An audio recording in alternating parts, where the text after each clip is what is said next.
Human, please, my MOM won't breathe. Alien boy's tear-soaked scream, and the one man who answered. No alien wanted to. The boy's scream didn't echo. It sliced through the vent line, sharp and raw, like a wound torn open in the silence. Stephen jerked his head up from the tangle of ductwork, the wrench in his hand clanging against rusted pipe as he twisted in place. The emergency light overhead buzzed and blinked, casting pale gold across sweat-slick metal and steam. He thought he'd misheard, but then, "Human, please, my mom won't breathe." The voice was high, panicked, cracking with fear, and close. Stephen turned fast. A child stood just meters away, barefoot and trembling. His skin was pale green, dusted with grime and bruises, and long white hair clung to his cheeks like spider silk. Wide, glowing eyes locked on Stephen, glistening with tears. One tiny hand clutched the hem of Stephen's jacket. "I sang to her," the boy said, voice breaking, but it didn't work. "She's still cold. Please." Stephen dropped everything. He didn't ask for a name, didn't ask how the kid had found him or why no one else had answered. He just followed. The tunnels twisted downward into the bones of the burrow, through panels warped by heat and time, past scavenged wiring taped to crumbling walls. The deeper they went, the worse the air became. The subtle pressure shifts scraped at Stephen's skin like static. And then came the smell, barely noticeable at first. Chemical, not just coolant or mold. Something harsher, familiar. His stomach clenched. Industrial disinfectant. Memories surfaced fast and uninvited. Training briefings, lab trials, courtroom lights. The scent of sterilizer was forever burned into him. And yet this wasn't sterile. It was rot beneath polish. It was wrong. They reached a panel that had clearly been forced open and resealed with melted vent tape. The boy dropped to his knees beside it, his shoulders shaking. "She said this place was safe," he whispered. "She told me to stay quiet." I stayed quiet. Stephen pressed his palm to the hatch. The surface was cold, the seal warped. He pulled his diagnostics reader from his kit, watching the sensor feed spike red across the board. Oxygen levels crashing. CO2 choking. Toxins rising. EVD lungs couldn't filter synthetic sterilants. He remembered that from old training logs. Their respiratory systems weren't like humans. No redundancy. Coral-like folds. Hyperreactive to compounds we barely registered. Too much chemical burn, and they collapsed. He dropped to a crouch. "Back up," he said softly. The boy obeyed instantly, crawling a short distance away, but never breaking eye contact. Stephen cracked the panel seal and swung it open. The air that rolled out hit like a gut punch, acrid, thin, sharp-edged. He coughed once, then pushed inside. She lay on her side, crumpled into the curve of the shaft wall. Green skin dulled to sickly gray, tangled white hair spread like snow melt over her shoulder. One hand clutched a ragged cloth, a child's blanket. Her chest barely moved. Her bioluminescent throat nodes flickered weakly, a dying pulse of green and gold. Stephen crawled closer, mind already moving faster than his breath. Stim pack, oxygen booster, pressure mask, now. He clipped the stim injector into the side of an old repair mask, a model built for collapsed workers and ruptured ducts. It wasn't meant for non-humans. It wasn't calibrated for coral-lunged EVA-T, but was the only shot she had. He slid the mask gently over her face, adjusting the seal. The stim hissed into her lungs. Then he waited. 10 seconds. 11. 12. Movement barely. Her ribs twitched. A sound escaped her throat, too soft to be called a breath. But it was something. Her throat nodes flared, a dim spark through mucus and blood. She coughed. The boy cried out and scrambled forward on all fours. She breathed. "She did it. You made her do it." Stephen didn't answer. His eyes stayed on the woman's chest, counting each shallow inhale. He adjusted the airflow on the booster and unwrapped a thermal patch, pressing it gently over her collarbone. Her body was still cold. "Mama," the boy whispered, crawling to her side. He reached out and brushed her hair from her face with shaking fingers. Her eyelids twitched. She opened her eyes. They were silver, not the metallic glint of polished steel. No, this was deeper. Luminous. glassy, not fully aware. She saw him, and panic rose instantly. Her limbs jerked, her mouth moved, but no sound came out. Stephen backed up, hands raised. "I'm not here to hurt you." She didn't understand, or didn't believe him. Her eyes widened, throat lights flaring unevenly. She tried to move, but her body wouldn't cooperate. "I swore I'd never do this again," Stephen muttered under his breath. "Never touch another damn case. Never get involved." But this wasn't a case. This was a child. He looked over at the boy, who now knelt beside her, one hand gripping hers. The kid stared at Stephen, eyes wide with something new, not just fear, something deeper. "Hope. You fixed her," the boy whispered. "You fixed the air." Stephen said nothing. He didn't feel like a savior. He felt the same old panic rising in his throat, the fear of making things worse, of missing something, of acting too late. But then the woman's fingers twitched. Slowly, trembling, they moved, not to push him away, not toward her son, but toward the mask. Her fingers brushed the edge of the seal, gripped it faintly. She didn't thank him, but she didn't pull away. Stephen knelt there, breath shallow, heart hammering louder than the still hissing airflow. He looked at the boy. The child had leaned in close to his mother, face pressed against her shoulder, his little fingers buried in her blanket. "What's your name?" Stephen asked. The boy looked up. "Karail," he said. "Mama told me not to talk to humans." "But you—" He sniffled and wiped his face with the back of his sleeve. "You smelled like safe air." Stephen swallowed hard. The mask still hissed gently. The woman was breathing, barely, but breathing. Her throat nodes glowed, a little steadier now. Still dim, still unstable, but no longer fading. "She'll need rest," Stephen said softly. "And clean air." That vent was poison. Kirail nodded. "I'll stay quiet again if she needs it. You don't have to be quiet anymore." The boy looked uncertain. "Mama said quiet keeps us hidden and alive." Stephen stared down the vent shaft. The darkness beyond. The silence. The stench. "She's not going to stay in here," he said. Kirail blinked. "Where will we go?" Stephen didn't know. Not yet. He hadn't figured out that far ahead. But he knew he wasn't walking away. Not again. He reached into his kit and pulled out a secondary air filter. It was old, patched, barely held together by scrap welds and wishful thinking. But it had gotten him through worse. "First," he said, "we make sure she keeps breathing." And for the first time in years, Stephen didn't turn his back on the broken pieces. He knelt down beside the alien woman whose life he'd just barely saved, adjusted the filter, and listened to the sound of someone coming back to life, one trembling breath at a time. That he paralyzed alien girl. So they gave her to a human, but he fell in love with her. The air still tasted faintly of chemical dust. Stephen sat cross-legged beside the open vent shaft, watching the pale green woman's chest rise and fall in soft, uneven intervals. Her bioluminescent throat nodes pulsed faintly in the dimness, each flicker weaker than the last, but steadying, little by little. Karail was curled up beside her, his head resting on her shoulder. He hadn't spoken in the past few minutes, but his breathing was ragged, like he'd run a mile on a cracked lung.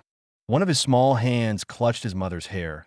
The other held onto Stephen's spare filter unit like it was a sacred object. Stephen hadn't moved much since the emergency.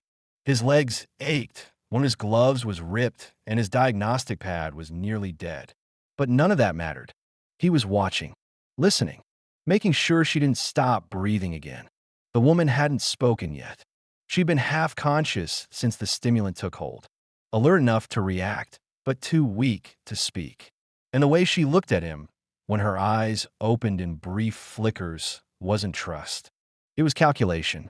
Fear buried under a protective instinct so strong it didn't have words. Stephen recognized it. He'd seen it in war zones and disaster shelters. The kind of fear that didn't scream, it watched. "Is she getting better?"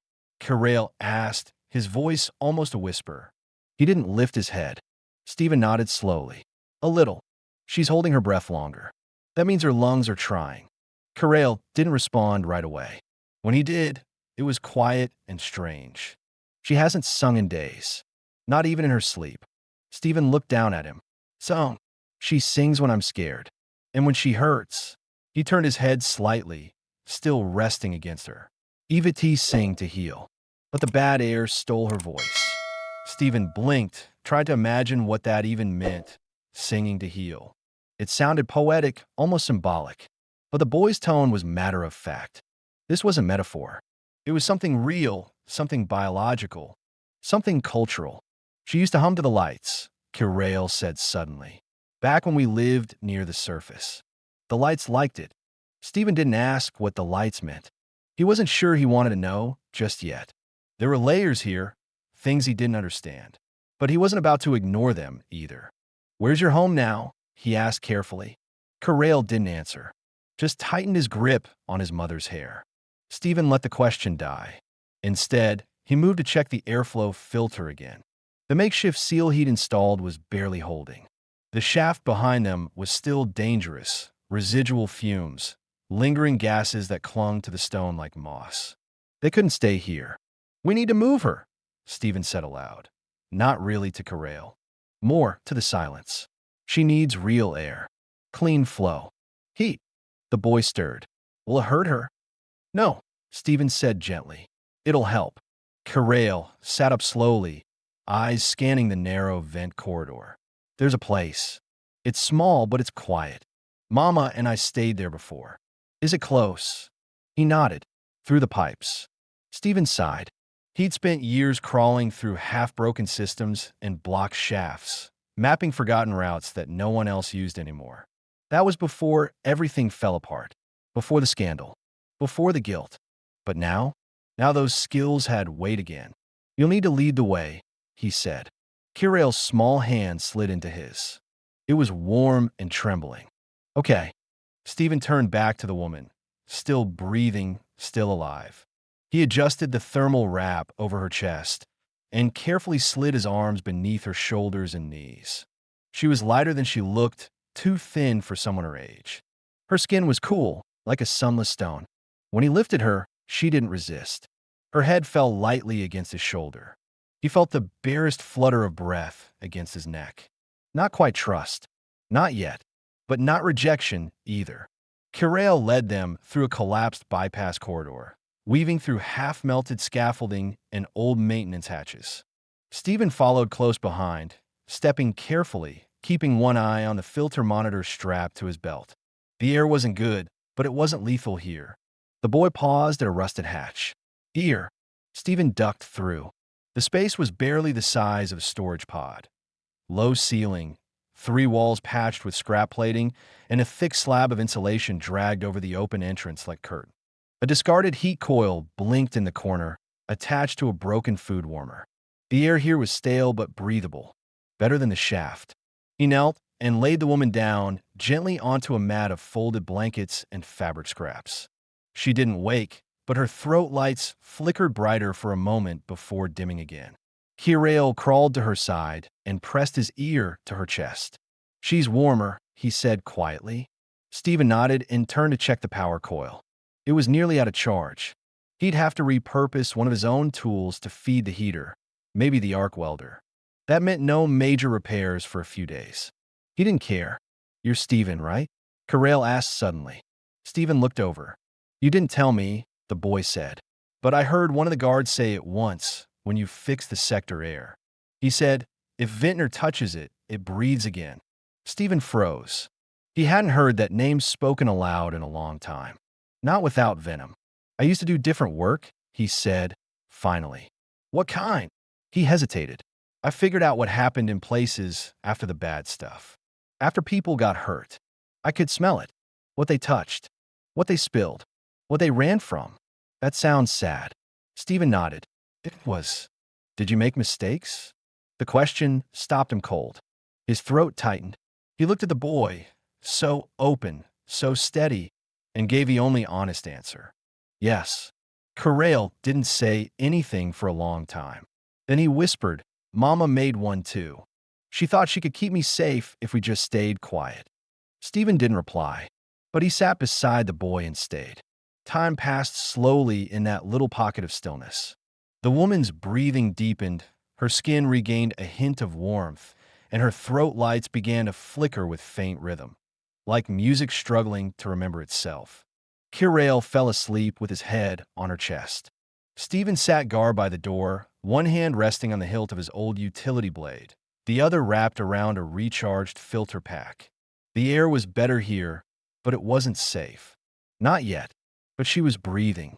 And for now, that was enough. The room was quiet, save for the low hum of the heater and the soft rhythm of her breathing. Stephen sat with his back to the wall, knees bent, hands resting loosely over his thighs. His jacket lay bundled beneath the woman's head like a makeshift pillow. Her son, Karail, had curled up again against her side, the boy's hand still clinging to a strip of fabric that once belonged to a blanket. The smell of scorched copper lingered in the air from the modified vent system. Stephen had rerouted airflow from a cleaner line 2 levels above, barely strong enough to maintain pressure, but for now, it was enough. She had slept for hours. Light sleep, interrupted by small flinches, shallow murmurs, and the occasional flicker of her throat's glow. But she was no longer struggling for air. And when her eyes opened again, silver and glassy, Stephen felt it immediately. This time, she wasn't just seeing him. She was watching. He didn't move. Her gaze swept slowly across the room, settling on her son's hair. Her fingers twitched toward him, weak but deliberate. The movement stirred Karail, who blinked once, then twice, and sat up as if startled awake. "Mama," her lips parted slightly. A breath passed between them. Thin, hesitant. Then, with surprising clarity, she spoke. "Kirail." Her voice was rough, almost broken, like wind across cracked stone, but the sound of it filled the small space like sunlight pouring into a sealed tunnel. The boy gasped. "You talked." She tried to smile. Her lips trembled, but the shape formed, slow and fragile. Stephen remained still, unsure whether to look away or meet her eyes. She turned her head toward him, not fast, but with intention. Her voice came again, thinner this time. "You pull me back." Stephen exhaled, realizing only then how long he'd been holding his breath. "You were dying," he said. There wasn't time to ask permission. She blinked, lids fluttering like heavy silk. Her fingers brushed her son's arm, and then she whispered something to him in a language Stephen didn't recognize. Soft syllables that swirled in the air like water drawn through coral. Kirail nodded. He turned to Stephen and said, almost like a translator, she said, "Thank you." Stephen didn't know how to respond to that. The phrase felt too clean, too easy. He shifted his weight and rubbed the back of his neck. "You don't owe me anything," he muttered. "I was there. That's all." The woman tried to sit up. She grunted in pain as her arm gave out. Stephen moved on instinct. "Wait, don't push it. You were unconscious for too long. Your lungs still aren't right." Her breath caught, and her throat flared with weak light. "Ivati, air is breath. Breath is memory," she rasped. He frowned. "I don't understand." "Breath holds our past. Singing is how we speak it." Her voice cracked, but she kept going. "When I lost mine, I thought I'd lost myself." Stephen stared at her. The glow in her throat pulsed in uneven patterns, alive but unstable, like a signal trying to reestablish itself. She looked away, embarrassed. "I'm still not whole." "You're still breathing," he said. "That count for something." Kirail climbed in her lap gently, careful not to press against her chest too hard. She wrapped her arms around him with effort, and the boy buried his face in her neck, clutching at her with a kind of desperate quiet Stephen didn't have a word for. Then she looked up at him again. "What is your name?" He hesitated. "Stephen." Her head tilted slightly. "You smell like dust and metal, but also clean air." He didn't laugh, but his lips twitched into something like a grin. "I get that a lot." She closed her eyes for a moment. "Neri," she said. Stephen nodded, committing it to memory. "Neri." She took another breath, steadier this time. "We can't stay here. They patrol this level." He glanced at the patched curtain covering the entrance. "You remember what happened?" She nodded. "We hid when the pipes screamed. I wrapped him in fabric, made him sing. Then everything went dark. You almost didn't wake up." Her lips pressed together. "I wasn't ready to die, but I had no more breath to give." Silence settled between them. Not awkward, just full. Stephen checked the power coil beside him. The charge was almost gone. He'd have to scavenge soon or risk losing heat. I'll find a better spot, he said. Somewhere with a steady vent line. Somewhere safe. You can't take us, Neri said softly. Why not? She looked down at her son. Because people die when humans try to help. Stephen didn't respond right away. He understood that kind of fear too well. He'd carried it himself. I'm not trying to save the world, he said. Just try not to walk away this time. Kirail's voice came unexpectedly soft. You made the air safe, Mama. And he stayed, even when you didn't move. Neri's throat pulsed faintly. Then she looked back at Stephen. Where would you take us? He glanced at his satchel. There's a collapsed Deccan station 4 sectors north. It still has a sealed core. If the scrubbers still work, it might buy us time. She considered it. Time is enough. Stephen nodded. Then we'll go. Tomorrow. You need one more night. She didn't argue. Instead, she leaned her head back against the jacket, her arms still curled protectively around her son. And just before sleep claimed her again, her voice drifted across the room, so faint it almost sounded imagined. You pull me back. That means something. Stephen didn't answer. He couldn't. But he stayed awake long after her breathing slowed, long after Kirail's hand loosened in her hair, long after the heater's hum faded into the silence. Because something had changed, not just in the air, but in him. The old Deccan station was buried beneath 3 collapsed corridors and a tangle of fused wiring that hadn't sparked in years. Stephen led the way, a handheld heat sensor flickering in his palm as he scanned for residual energy. It was barely functional, blinking more often than it read properly, but it guided them just enough. Behind him, Neri moved slowly, Kirail's hand wrapped in hers. Her steps were careful, cautious, but steady. She hadn't collapsed again, not since her voice returned in that cracked whisper the night before, but she was still too pale. The glow at her throat hadn't regained its full rhythm. Still, she refused help. She walked. Stephen had offered to carry her. Twice. The first time, she had shaken her head. The second, she had simply said, I will walk. My voice must follow. Now, deep in the crawl space beneath level D13, the 3 of them stepped into what was once a sterile entry bay. The air inside had gone still. Cool, dry, stagnant but breathable. Steel walls, long faded from white to yellow-gray, lined the chamber. A cracked logo above the blast door read, Atmos Depurify, Sector 14, though half the letters had melted off in a past fire. Stephen took a slow breath, let the scanner rest, and turned toward her. This is it. It's not much, but the airflow here is isolated from the central loop. We won't get swept in a standard purge. Neri didn't respond right away. Her gaze moved across the chamber's quiet decay. A cracked ventilation grid overhead buzzed faintly, like it still remembered the hum of its former life. Kirail padded toward the back wall, where a broken control terminal still blinked with the echo of old data. Can I touch it? He asked softly. Only if it doesn't spark, Stephen said. The boy smiled, the kind that barely reached his eyes, but even that felt like a victory. Neri sat slowly on the ground, leaning against the cool wall. Her breathing was even now, but every inhale still carried the careful deliberation of someone recovering from the edge. Stephen knelt across from her. You said breath is memory, he said, that it holds your past. Do you remember what you were doing before the tunnel? Her eyes met his. No fear now, just distance. Like she was looking through something. I remember hiding, she said. Then, after a pause, before that we had a home. Small, near the inner ring of Sector 5. My husband worked on the gas line inspection team. I was a chorus teacher. And what? She touched the dim glow of her throat. Even children learn by breath. Song. We don't write until we remember the notes. I taught melodies of healing. For fevers. For birth. For loss. There was something unshakably graceful about the way she said it. Not with pride. With belonging. Like music had been the language of her soul. Stephen asked, carefully, what happened to your husband? She looked down at her hands. He was sent into a collapse line. They said it was safe. The sensors were wrong. Pressure released, and he never came back. A long silence followed. Did they at least? Stephen started but trailed off.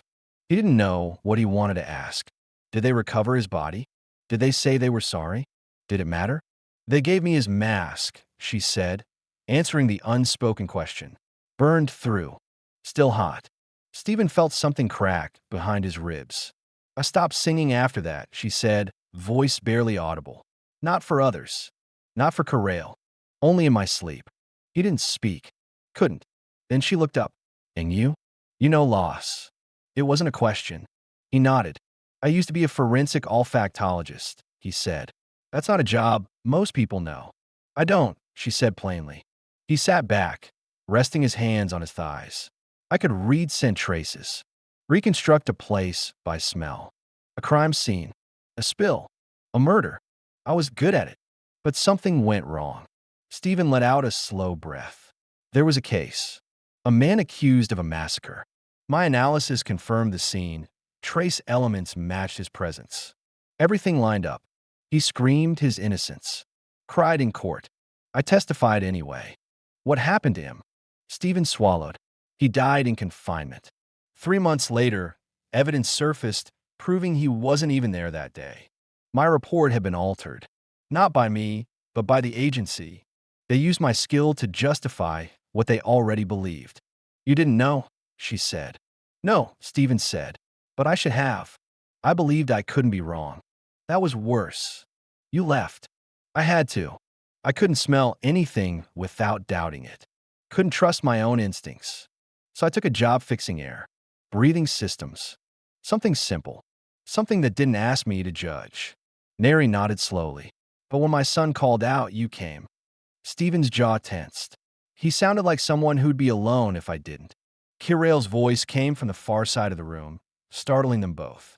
I wasn't scared cause of the dark, he said. I was scared because she stopped humming. That means the cold is getting in. Neri reached for him, and he returned to her side without hesitation. She wrapped her arm around him, resting her forehead lightly against his. Stephen watched them and felt something tighten in his chest.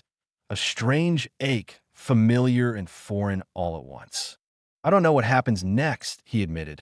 The patrols are clearing out the tunnels one section at a time. Sooner or later they'll find this place too. We won't run, Neri said, softly but firmly. We've been running for too long. He raised an eyebrow. Then what? Her voice came again, just above a whisper. Then we stay where the air is honest. Stephen felt the weight of that sentence more than the words themselves. Not safe. Not perfect. Just honest. Something real. Something breathable. He stood and stretched, walking toward the doorframe. I'll seal the outer corridor. Buy us a few days. Before he left the room, Corral called out, Stephen. He turned. Are you going to stay with us now? The boy wasn't asking from fear. It was something else.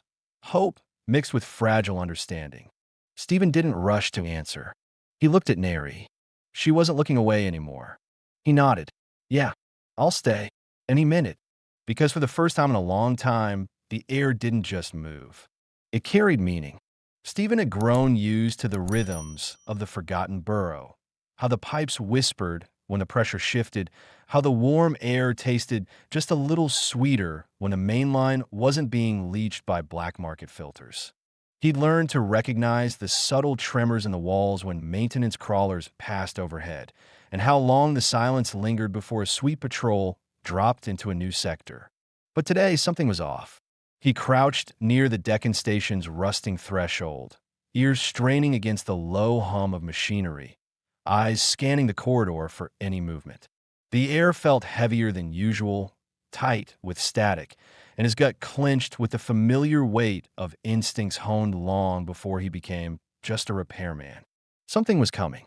Inside the station, Neri sat cross-legged with Corral in her lap, his white hair tucked under her chin.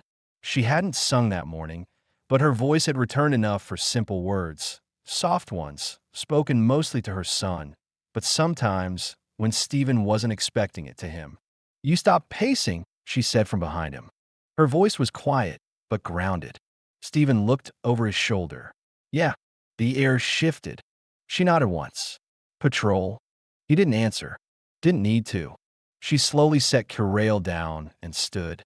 She was steadier today, still too thin, still too pale, but her movements had regained some of their grace. He could see what she had been before.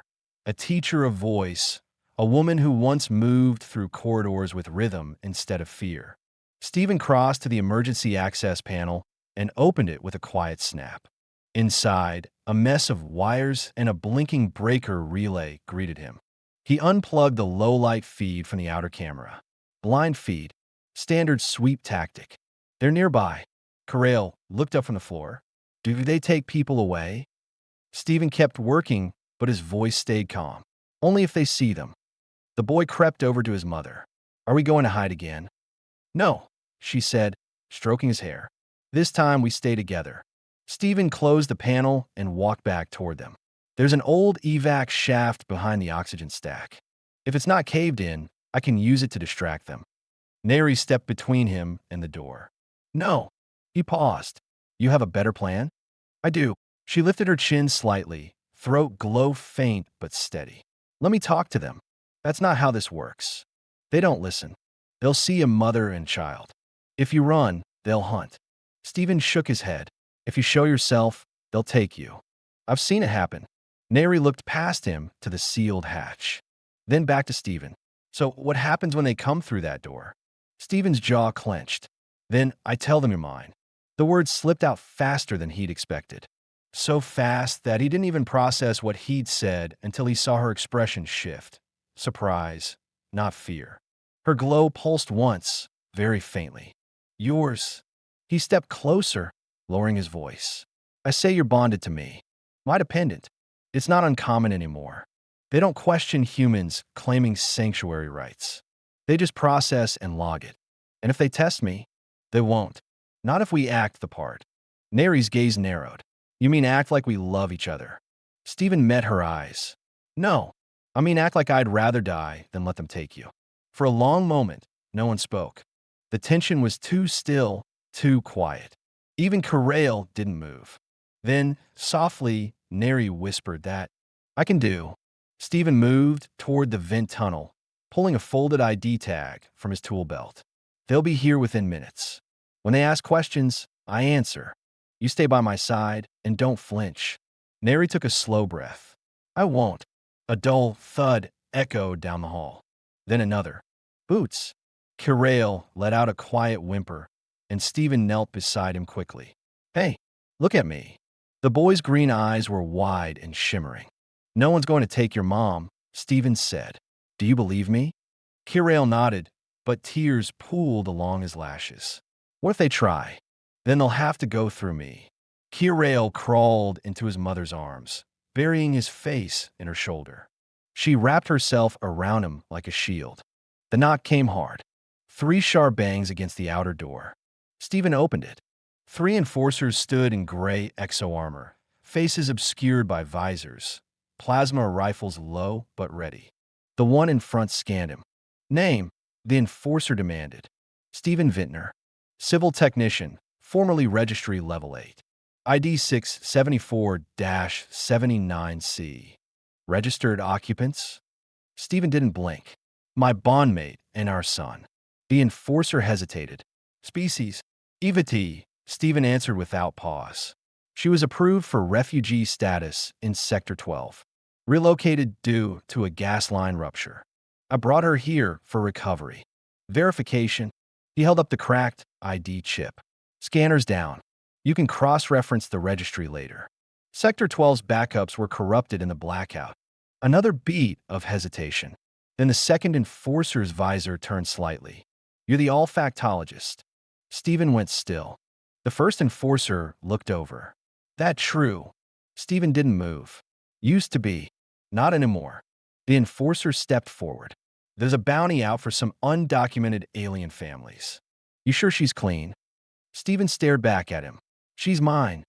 Silence.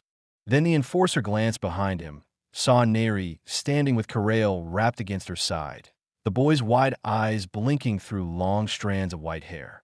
Something in the man's posture shifted. He stepped back. Next sweep is in 72 hours. Don't be here. Then they were gone. The door hissed shut. Stephen stood frozen for a moment, letting the silence settle again. Then he turned. Neri had not moved. Neither had Corral. She looked at Stephen with something unreadable in her eyes. Not gratitude, not disbelief. Something quieter, deeper. She stepped forward. Slowly, deliberately. Stephen didn't speak. Neri stopped just before him, her hands trembling slightly. Then, with a careful movement, she reached out and touched the center of his chest, right over his heart. A flicker of glow lit her throat. Then she whispered, "In Evity courtship, breath is shared before the soul follows." Stephen's voice came low. "And what does this mean?" "It means," she said, "that I see you." Then she leaned forward and for the first time breathed against his skin, not as rescue, not as need, but as trust. Not a kiss. Not yet. But it would have meant less. The night after the sweep team left, the Deccan station settled into a strange kind of stillness. It wasn't safety. That word no longer had weight in this part of the moon's underbelly. But it was something close, something quiet. Something like peace, if only for a moment. Stephen sat near the sealed door, cross-legged, methodically checking the charge levels on the backup heater. His motions were precise, steady, but his thoughts were not. They kept drifting to the sound of her breath when she'd leaned into him earlier, to the warmth that had lingered long after she stepped back. On the far side of the room, Neri tucked Corral into a pile of salvaged blankets. The boy had fallen asleep before finishing his story about a dream he'd had, one where clouds were real things, soft and shaped like songs. She'd hummed something gentle against his temple, and his eyes had closed like a curtain drawn slowly. Now she was walking towards Stephen, barefoot, her steps nearly soundless. The glow at her throat pulsed with soft green light, rhythmic and alive. He didn't look up until she was close. "He's okay. Sleeping." Her voice had recovered more strength since that morning. Dreaming about floating. Stephen allowed himself a small smile. Good dreams are rare around here. She knelt beside him, folding her legs beneath her. "He's only 6 cycles," she said, "but he's carried more weight than most grown men." "I believe that." She reached out and touched the heat core. Her fingers hovered over his for a second before she pulled back, not startled, just cautious. "You meant what you said," she murmured. He turned to her, unsure which part she meant. "When the soldiers asked, you said I was yours." Stephen nodded once. It was the only way to stop them. "No," she said, shaking her head gently. "It wasn't." Her gaze didn't waver. "You could have lied, made us hide, given us up, but you chose something real, even if it wasn't yet true." Stephen looked at her then, not just glanced, but really saw her. The strength in her jaw, even when she was tired. The way her breath came with quiet purpose. The pulse of light at her throat, synchronized with something unseen. He let out a breath. "I didn't know what it meant for you. That gesture, sharing breath. I knew I couldn't let them take you." She studied him a moment longer, then said, "Do you know how Evity bond?" "I'm guessing it's not a legal ID claim." She almost smiled. "We breathe one another's air. We share silence. If it feels safe, we touch. Not all at once. Not quickly. We unfold." Stephen leaned back against the wall. Unfold. That's a word I haven't heard in a long time. She looked down at her hands. "That's what this feels like. Like something inside is unfolding again." There was a long pause. He reached over and gently turned her hand over, letting his palm rest against hers. No pressure, just warmth. Her fingers didn't pull away this time. They curled slightly into his. "I stopped believing people stayed," she said quietly. "Even my own kind left when the system turned. Everyone ran. Even me." Stephen tilted his head. "You didn't run. You stayed for him." "I hid." "That's not the same." She looked up at him again. "You stayed." "That's different." The glow in her throat flickered brighter for a second, then dimmed again. But her breath was calm, measured. "Do you regret it?" she asked. He frowned. "Regret what?" "Saving us." His thumb moved softly across her knuckles, a motion that surprised even him. "No, I regret waiting so long to care again." That silenced her. Outside, The corridor's metal groaned as the station shifted slightly under pressure. Normal, expected. Inside, the quiet became a kind of sanctuary. Then Neri shifted closer, her shoulder brushing his. In Evati tradition, she said, voice softer now, if someone breathes with you after danger, you hum into their chest. If their heart calms, it means the bond can grow. He looked down at her. What if it doesn't? Then it was just breath. Stephen thought about that for a moment, then whispered, what if it already did? She leaned into him slowly, carefully resting her forehead against the center of his chest. He didn't move, didn't breathe for a second. Then he did, and it was different, deeper. And then Neri hummed. It wasn't music, not in the way humans knew it. It was vibration, resonance, something felt more than heard. The sound sank through the fabric of his shirt and rippled across his skin like the tide. He felt his heart slow, felt his muscles ease. When she pulled back, she looked at him with quiet clarity. That was for you, she said. Stephen reached up and touched her cheek, gently brushing a streak of dust away.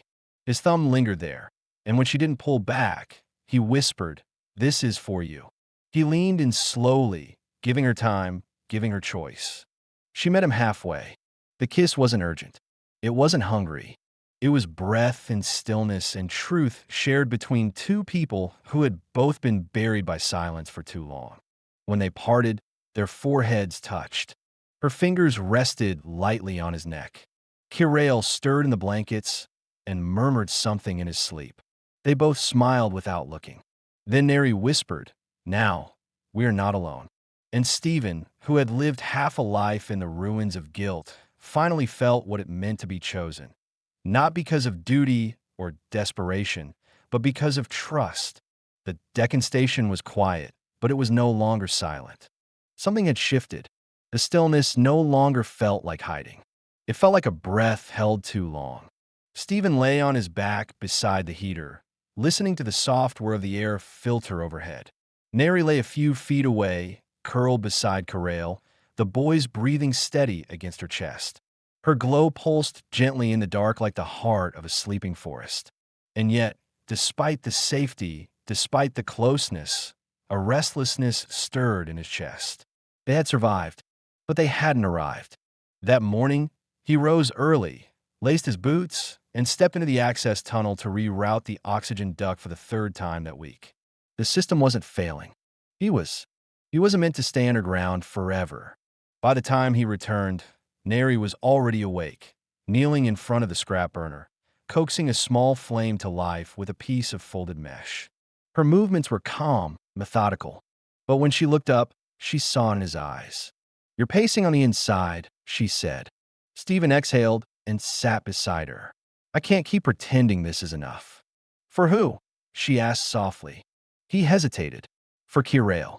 For you. For me. This place, it saved us, but it's a grave.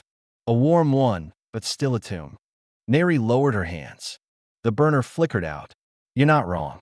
Stephen turned to face her fully. There's a colony near the coast of the Western Dome. Atmospheric dome, full oxygen spectrum. Families. Mixed species. They don't ask questions. They don't run scans. They just give people a chance to live like they matter. She blinked slowly. You've known about this? I worked there. Years ago. Helped install part of their first-level vent grid. I didn't think I'd ever be allowed back. But my credentials weren't erased, just buried. And we'd be safe there. He nodded. Not invisible. Not hidden. Just safe. Legitimate. She was silent for a long moment, watching the flames struggle to catch again. I haven't lived above ground since Kirail was born, she said. I've only taught him to survive, not how to be free. Stephen's hand moved gently over hers. Then maybe it's time he learns. Kirail's voice came from behind them, groggy but clear. Are we leaving the tunnels? Neri turned, her throat nodes dim but steady. Would you want that, my little flame? He rubbed one eye. If we can take the blankets and mist her. Fix it, he said, holding up a wrench, then yes. Stephen smiled. We can take everything that matters. That afternoon, they packed. Not in panic, not in fear. They folded cloth slowly, wiped down the vent casing, and tucked small memories into a salvage satchel. Kirail's handmade wind sensor, Neri's humming cloth, Stephen's scorched ID tag. Then Stephen pulled out an old comm bead from the lining of his coat and activated it. A faint crackle, then a voice answered. "Vintner, it's time," Stephen said. "One bonded, one dependent. No flags. Can you still get us through?" The voice answered without pause. "North Pipe, Dock 47. Sundown. Don't be late."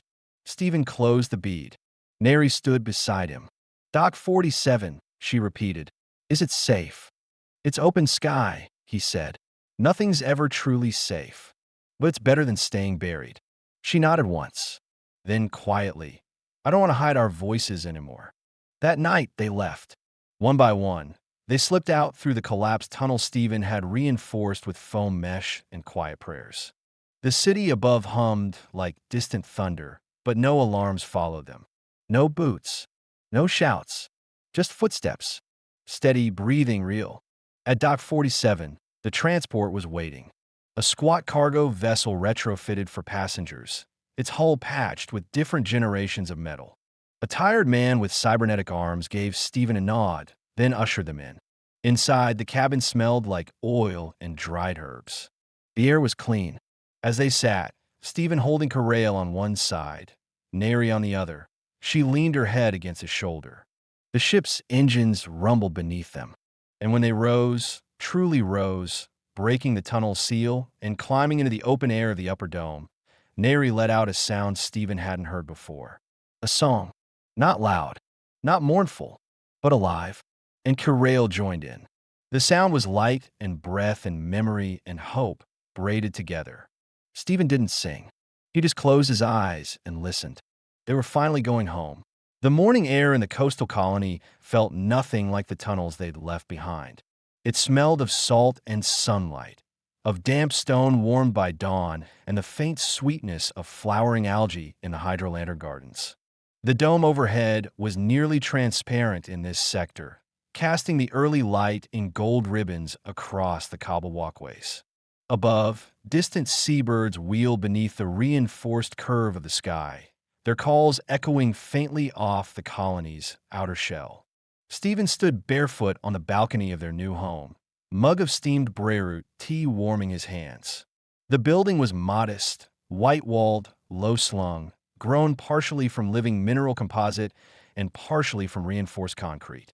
It clung to the edge of a hill overlooking the ocean basin, just far enough from the central plaza to be quiet, but not so far as to feel forgotten. Behind him, laughter rang out from the main room. He turned, smiling instinctively at the sound. Kirail came running through the archway, his pale green feet thumping softly against the textured floor tiles. His white hair was still damp from his morning shower, sticking out in strange directions. In one hand, he held a scrap metal sculpture that looked vaguely like a flying lizard. In the other, a piece of bread half covered in something pink and sticky. "Mama says I can go to the repair garden after breakfast," he said between bites, beaming. "She says they let kids help with real tools." Stephen set the mug down on the ledge. "Just don't try to fix anything alive, all right?" "I won't," Kirail shouted, running back inside without waiting for the rest of the conversation. The warmth lingered on Stephen's face as he followed him in. The interior of the home was sunlit and open. Walls curved gently like river-smooth stone, and every surface felt lived in already. The air filters purred softly. The scent of fresh cloth and boiled herbs floated from the kitchen. Neri stood there, brushing oil into a pan made from carved shell stone, her bioluminescent throat glowing in soft pulses that matched the morning light. When she saw him, she smiled. Not just a greeting, but something deeper. It was a recognition, a quiet confirmation. She had begun to hum again, without fear. That sound had been absent for too long, buried under survival and silence. But here, in the safety of open sky and clean air, her melodies had returned. Not every hour, not every day, but when she did sing, the walls carried it with reverence. Stephen walked to her, wrapping his arms around her waist as she stirred the pan. She leaned into him without hesitation, her head tilting gently against his shoulder. "Did you sleep?" she asked. "Enough. You were thinking again." He smiled against her hair. "I was remembering. Bad memories?" "Some," he said, "but not the kind that hurt anymore. The kind that remind me where we've been." She turned his arms to face him fully. Her eyes were clear, calm. "Then let's make better ones." He brushed a strand of white hair from her cheek. "This already is better." Outside, children's voices drifted from the nearby garden school. Shouts of laughter, the clang of soft tools against practice metal, the chirp of wind chimes swaying in the ocean breeze. EVT children ran beside human ones, their skin green and gold and blue, their voices rising together without division. Karail was among them now, crouched beside a workbench, showing a new friend how to wire a sun cell into a spinner. Stephen watched him for a while, silent. "He doesn't hide anymore," Neri said, following his gaze. "No," Stephen agreed. "He's not afraid someone's going to take you away." She touched his hand. "That's because someone finally stayed." They stood like that for a long moment. Then she whispered, "Come, I want to show you something." She led him through a side door into a small alcove she'd claimed for herself. The walls had been painted in sweeping strokes of soft violet and pale white. On the floor, arranged in perfect symmetry, were rows of flat stones, each one etched with a name in both EVT and human script. Stephen looked down and realized they weren't graves. They were memories. "This is for those who didn't get to leave the tunnels," she said. "Those who couldn't sing again." He felt the weight of it in his chest. "You made this." "I don't want to forget," she said, "but I want to honor them with breath, not silence." She stepped to the center of the stones, lifted her chin slightly, and began to sing. No words, just breath and tone, built in layers like wind curling through trees, like tide pulling against shore. Stephen closed his eyes. It wasn't morning. It was life. When the song ended, she turned to him. "This is the first place I've felt real since my husband died." Stephen stepped forward, brushed his thumb along her jaw, and kissed her forehead. "This is the first place I've breathed without guilt." They stood there, two people who had spent too long underground, who had learned to live in silence, in fear, in shadow. And now, together, they faced the light. Later that day, as the sun began to dip low across the dome and warm golden rays painted the horizon, Karail came running back into the house, clutching a flower he'd picked from the community garden. "Look," he shouted. "It smells like honey." Stephen leaned down to take a sniff. "It does," he said, and a little like new beginnings. Karail handed it to his mother. "For your voice," he said, "so it never goes quiet again." Neri held it to her throat, smiling. It didn't. The late afternoon light filtered through the high windows in soft amber streams, casting lazy shadows across the smooth floor of their home. Warmth lived in every corner now, in the hum of the walls, in the quiet of shared meals, in the rhythm of three lives woven into one. Stephen sat at the low work table, hands busy repairing one of Kirail's wind toys. The boy had outgrown most of his old trinkets, but still insisted on keeping the ones with soul, as he called it. This one, shaped like a winged beetle, clicked with each spin. Its gears had jammed somewhere between yesterday's garden race and this morning's breakfast. "Easy fix," Stephen muttered to himself, eyes narrowing behind his lenses. Kirail had grown taller lately. His limbs were still narrow, still full of that evethy lightness, but his posture was stronger, his steps more certain. He now ran without limping. His laughter had deepened, and he spoke with a confidence that only came from love without fear. And now he stood quietly in the doorway, watching Stephen work. He didn't speak at first. Stephen glanced up. "You okay, bud?" Kirail nodded, then paused, then said, carefully but clearly, "Can I ask you something?" Stephen set the tool down. "Anything." The boy stepped closer. His fingers fidgeted with the hem of his shirt. His eyes, those impossibly large, luminous green eyes, were serious in a way Stephen rarely saw. "Is it okay if I call you something else now?" Stephen's heart gave a strange, quiet thump. "Sure. What were you thinking?" Kirail swallowed. Then, voice barely above a whisper, "Can I call you Dad?" Time seemed to stop for a moment. Stephen blinked, stunned. Not because he hadn't dreamed of hearing it. He had countless times, but because it came so softly, so purely. No ceremony, no lead up, just a child's heart making room. He reached across the table and held out his hand. Kirail stepped into it without hesitation. Stephen pulled him into a hug, strong and grounding, one arm wrapped around his back, the other hand gently cradling the back of his head. Yeah, Stephen whispered, his voice thick. You can call me that. The boy held on tighter. Thanks, Dad. From the hallway behind them, a soft sound echoed. Neri's footsteps. She had been listening. When she appeared in the doorway, she didn't speak. Her eyes glistened. Her throat glowed with a low, steady pulse, and her hands cupped around a small bowl of fresh-cut fruit she'd meant to bring in. Stephen looked at her over Kirail's shoulder. Their eyes met. She nodded, smiling. He chose his word. He did, Stephen said, gently releasing the boy. Kirail turned, smiled sheepishly at his mother, then darted into the kitchen to find something to drink. His energy returned like breath after a held note. Stephen walked over to Neri, pulled her close, and kissed her softly. When they parted, she looked up at him with something unreadable, until she took his hand and placed it gently over her stomach. It took him a second. Then she said, softly, I've been humming 2 melodies lately. Stephen's mouth parted in quiet disbelief. Are you saying? She nodded once. I think our family is growing. He didn't speak at first. He just wrapped his arms around her, holding her like she might dissolve if he let go. But she didn't. She was solid, real, alive. A sibling, he said into her hair.